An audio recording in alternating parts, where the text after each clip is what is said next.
Hello बच्चों, कैसे हो आप? हमारे पास आइसोमेरिज्म की बात चल रही थी, समावयवता की बात चल रही थी। देखो, समावयवता में एक और बात आती है, एक और टॉपिक है जिसका नाम है त्रिविमजनिक केंद्र या स्टीरियोजेनिक सेंटर। अब ये स्टीरियोजेनिक सेंटर क्या होता है? मैंने आपको बताया था किसी यौगिक के समावयवी हो सकते हैं, ठीक है।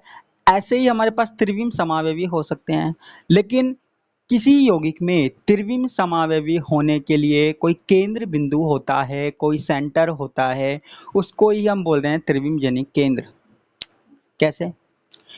देखो, जैसे हमारे पास कोई कार्बन है, इससे कोई अलग अलग ग्रुप जुड़े हुए हैं, जैसे जुड़ा हुआ है OH, CH3, CH2CH3, ठीक है। तो किसी यौगिक में ऐसा केंद्र या ऐसा सेंटर जिससे चारों ग्रुप अलग अलग जुड़े हुए हो, और जिस कार्बन के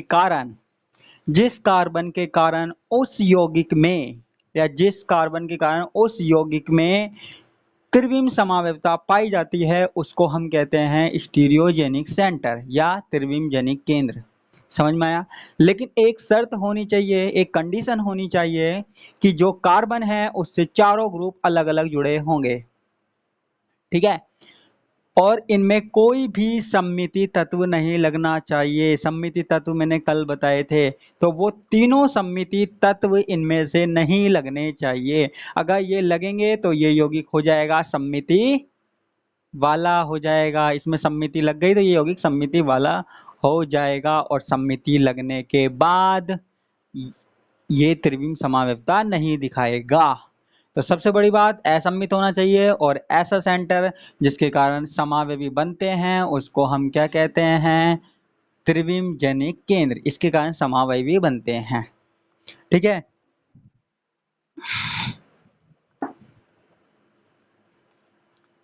और एग्जाम्पल देखते हैं। देखो, बहुत सारे एग्जाम्पल हैं, लेकिन उसके लिए हमको क्या करना पड़ेगा? हमें एग्जाम्पल देखने पड़ेंगे। COOH HOH देखो, किसी यौगिक में दो सेंटर भी हो सकते हैं, दो त्रिविमजनिक केंद्र हो सकते हैं, दो स्टीरियोजेनिक सेंटर हो सकते हैं। जैसे हमारे पास टार्टरिक एसिड है, ये देखो, इस पे मैंने स्टार लगा दिया।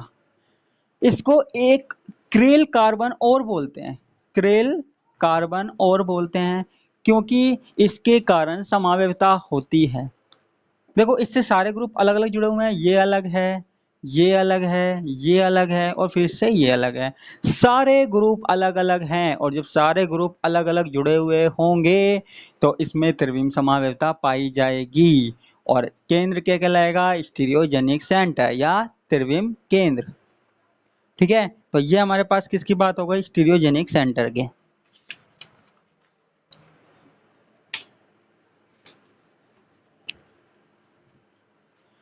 अब एक टॉपिक और है, आणविक क्रेलता। ध्यान से सुनना बच्चों, आणविक क्रेलता। देखो, वैसे तो मैं बाद में बताता इस टॉपिक के बारे में, लेकिन मुझे बताना पड़ रहा है, मुझे बताना पड़ रहा है।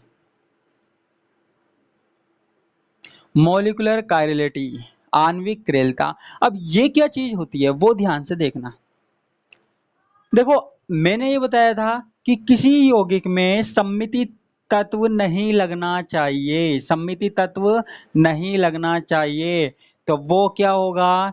वो त्रिविम समावयवता प्रदर्शित करेगा, ठीक है। वो क्या करेगा? त्रिविम समावयवता प्रदर्शित करेगा। अब देखो, जब प्रकाश पड़ता है किसी यौगिक पे, जब किसी यौगिक पे प्रकाश पड़ता है और प्रकाश दाएं या बाएं घूम जाता है, लेफ्ट या राइट घूम जाता है, तो प्रकाश के इस गुण को हम क्या कहते हैं? प्रकाशीय समावयवता कहते हैं। यौगिक के इस गुण को क्या कहते हैं?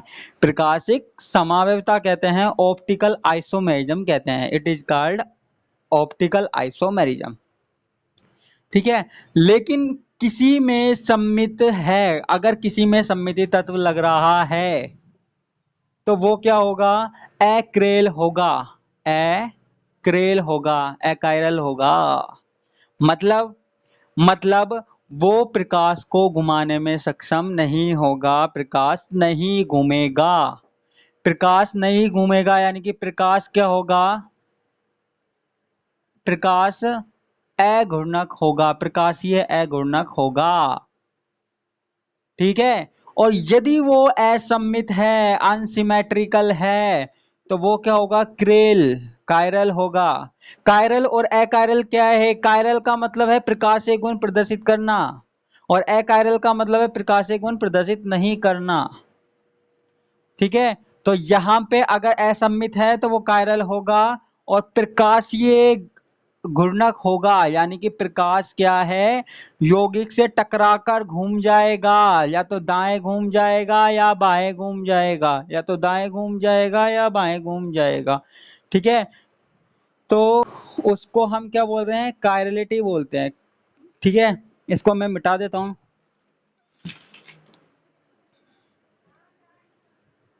अब मोलिकुलर कायरलिटी क्या होता है? ऐसे कोई यौगिक, ऐसे कोई कंपाउंड है जो कि असममित है, अनसिमेट्रिकल है, लेकिन उसमें कोई भी क्रेल कार्बन नहीं पाया जा रहा है, कोई भी क्रेल कार्बन नहीं पाया जा रहा, यानी कि त्रिविम जेनिक केंद्र नहीं पाया जाता है या स्टीरियोजेनिक सेंटर नहीं पाया जाता है, लेकिन तब भी वो कायरल है, तब भी वो प्रकाशीय गुण प्रदर्शित कर रहा है। तो इस प्रकार का जो गुण क्या कहलाता है बच्चों? आणविक क्रेलता, मोलिकुलर कायरलिटी कहलाता है, अगर ऐसा कोई गुण प्रदर्शित किया गया है तो। ठीक है। तो ये कब प्रदर्शित होगा? ये दो प्रकार के यौगिकों का मैं उदाहरण दूंगा, एग्जांपल दूंगा। तो एक तो है हमारे पास क्या है? बाईफेनिल्स, बाईफेनिल। ठीक है। बाईफेनिल्स का एग्जांपल दे रहा हूं, और एक है एलिन्स। ठीक है। एलिन्स। ठीक है। अब ये एलिन्स क्या होते हैं और बाइफेनिल्स क्या होते हैं, जल्दी से बता देता हूं। एलिन्स देखो, इस प्रकार के कंपाउंड है जिनमें कार्बन के दोनों तरफ डबल बॉन्ड पाया जा रहा है, यानी कि लगातार डबल बॉन्ड पाया जा रहा है। वैसे तो हम क्या देखते हैं कि डबल बॉन्ड एक छोड़ के एक पाया जाता है, ज्यादातर हमने ये देखा है, लेकिन कुछ इस तरीके के यौगिक भी होते हैं जिनमें डबल बॉन्ड लगातार पाया जाता है। इनको हम क्या बोल रहे हैं बच्चों? एलिन्स बोल रहे हैं। क्या बोल रहे हैं? एलिन्स बोल रहे हैं। ठीक है। तो अब लेकिन इनमें सिर्फ एक कंडीशन होनी चाहिए। इनमें क्या है? एक कंडीशन होनी चाहिए। क्या कंडीशन होनी चाहिए बच्चों? कि जो इनके सिरे पर समूह जुड़े हुए हैं वो अलग अलग होने चाहिए, वो डिफरेंट होने चाहिए। ऐसा नहीं हो कि यहाँ पे भी ये जुड़ रहा है, यहाँ पे भी ये जुड़ रहा है, अलग अलग डिफरेंट होने चाहिए। तब तो ये प्रकाशीय समावयवता प्रदर्शित करेगा, नहीं तो नहीं करेगा। तब तो प्रकाशीय समावयवता प्रदर्शित करेगा, नहीं तो नहीं करेगा। तो इस प्रकार की समावयवता या इस प्रकार की कायरलिटी जिसमें किसी क्रेल कार्बन की जरूरत नहीं है, स्वयं यौगिक ही क्रेलता प्रदर्शित कर रहा है, स्वयं यौगिक ही क्रेलता प्रदर्शित कर रहा है, तो ऐसा गुण क्या कहलाता है? आणविक क्रेलता कहलाता है, मॉलिक्यूलर कायरलिटी कहलाता है। ठीक है, ध्यान रखना, एग्जाम में पूछा गया है कई बार। ऐसे ही हमारे पास बाईफेनिल्स है, बाईफेनिल में भी इस प्रकार का गुण होता है।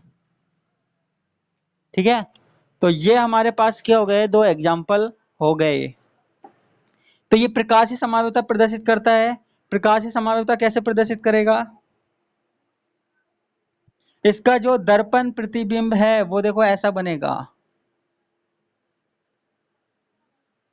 बी ए और ए बी। ये इसका क्या है? मिरर इमेज है, दर्पण प्रतिबिंब है, यानी कि प्रकाशीय समावयवता प्रदर्शित कर सकता है। ठीक है। इसके बारे में और भी बातें करेंगे, प्रकाशीय समावयवता कैसे दिखा रहा है, और मिरर इमेज क्या होती है, मिरर इमेज कैसे बनती है। क्या सारी की सारी मिरर इमेज वाले यौगिक समावयवी होते हैं? और होते हैं तो कैसे होते हैं, और नहीं होते तो कैसे होते हैं, और नहीं होते तो क्यों नहीं होते? इसके अलावा इनको, जब हमारे पास दो एक जैसे यौगिक हैं, दो एक जैसे यौगिक है, बस उनमें कायरलिटी पाई जा रही है, तो उनको नामकरण कैसे दिया जाएगा? उनके बारे में और कौन कौन सी विशेष बातें हैं, ये सब हमको पढ़ना है। तो आज की क्लास में सिर्फ इतना ही, आगे के सवालों के जवाब आपके कल की क्लास में मिलेंगे। ठीक है, तो इसी साथ मैं विदा लेता हूँ। और अभी तक आपने चैनल को सब्सक्राइब नहीं किया तो चैनल को सब्सक्राइब कीजिए, और आगे इस यूनिट में और भी ज़्यादा मज़ा आने वाला है। आप सब्सक्राइब करोगे तो मुझे एनर्जी मिलती है, मोटिवेशन मिलता है। ठीक है, तो कल की क्लास में बात करते हैं, आज के लिए बस इतना ही।